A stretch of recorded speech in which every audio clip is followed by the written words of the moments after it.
You know those nightmare stories, right? You desperately need a medication, your doctor says you need it, but your insurance company just says no. It feels like you're up against this giant, faceless wall. Well, what if the secret to breaking through that wall was another algorithm? Today, we are diving into this wild new world where patients are starting to fight insurance AI with their own AI. And this quote, wow, it just says it all. This is from a patient named Joanne Risen. For almost 5 months, she couldn't get her necessary ADHD medication. Her insurer just kept denying the claim. They'd blame it on lost paperwork, then some clerical error. She spent hours and hours on the phone, a lot of them in tears, just feeling totally and completely defeated. And that feeling she had, that urge to just give up, well, it kind of feels like the system is designed to make you feel that way. And the data, it backs it up. Just look at this number, over 99%. That is a staggering figure. That's right. Almost every single time an insurance company denies a claim, people just don't fight it. The process is the soul-crushing maze of confusing language, and so the vast majority of people just walk away. Okay, but here's where this whole story gets really interesting. We know for a fact that insurers are using algorithms to screen and deny claims at like lightning speed. So it really makes you wonder, doesn't it? What happens when you fight an algorithm with another algorithm? So yeah, let's just call it what it is, the denial nightmare. It's this insane uphill battle against a mountain of bureaucracy. And check this out. This is just a cruel paradox.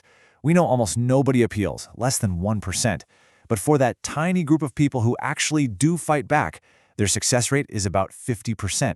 So half of them win. The system can be beaten, but it's built to be so intimidating that almost nobody even tries. Which brings us right back to Joanne. So after 2 failed appeals and all that frustration, she tried something totally different. And bam, it worked. Her denial got flipped to an approval in just 4 days. So what was her big secret? You guessed it, she fought AI with AI.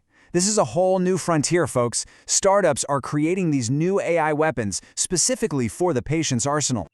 This really lays out the new dynamic perfectly.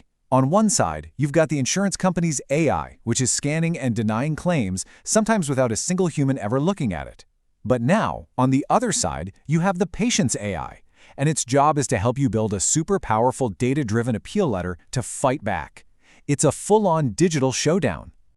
And who are the pioneers in this space? You're seeing names pop up like Counterforce Health, Claimable, and Fight Health Insurance. These are the companies leading the charge, trying to make this whole process way simpler for regular people.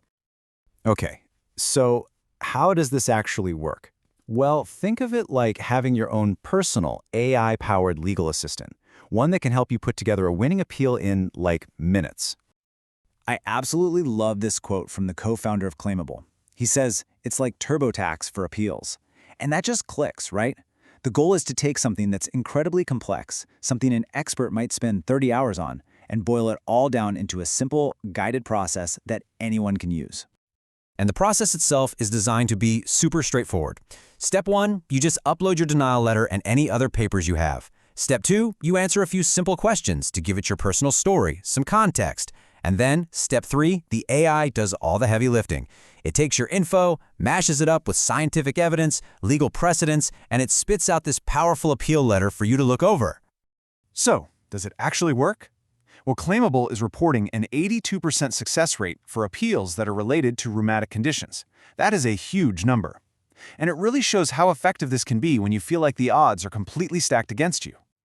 All right. Now, as cool as all this technology is, we have to talk about the fine print. There's always a catch, right? Because before you go uploading all your most sensitive medical information to some new startup, there are some pretty serious risks you need to understand. It really all boils down to something called HIPAA. That's the big federal law that protects your health information. But here's the thing, and this is a huge loophole. HIPAA generally only applies to your doctor and your insurer. These new AI tools, a lot of them exist outside of that protective bubble. So what does that mean? It means your data privacy might not be guaranteed. Consumer advocates are also worried this could kick off a kind of AI arms race between patients and insurers, making everything even more complicated and expensive. And it's a really important reminder, Technology is an amazing tool, but it's not a magical solution for what might be a fundamentally broken system. So, let's say you find yourself in this situation. You get a denied claim, What's your battle plan? Let's quickly lay out the strategies you can choose from. Okay, first, you've got these AI services we've been talking about. They're fast, they're powerful, but you've got to be okay with those privacy risks. Second option, go the DIY route. Use free guides from places like ProPublica to write your own letter. This gives you total control over your data, but yeah, it's going to take more of your time. And finally, don't forget the simplest option. If you think it might just be a simple clerical error, sometimes the best first step is just to pick up the phone. And all of this leads to this massive, kind of unsettling question about the future. As both sides, patients and insurers, rely more and more on algorithms, are we heading towards a world where your healthcare literally depends on whose AI is smarter? It's a really fascinating and maybe a little scary thing to think about.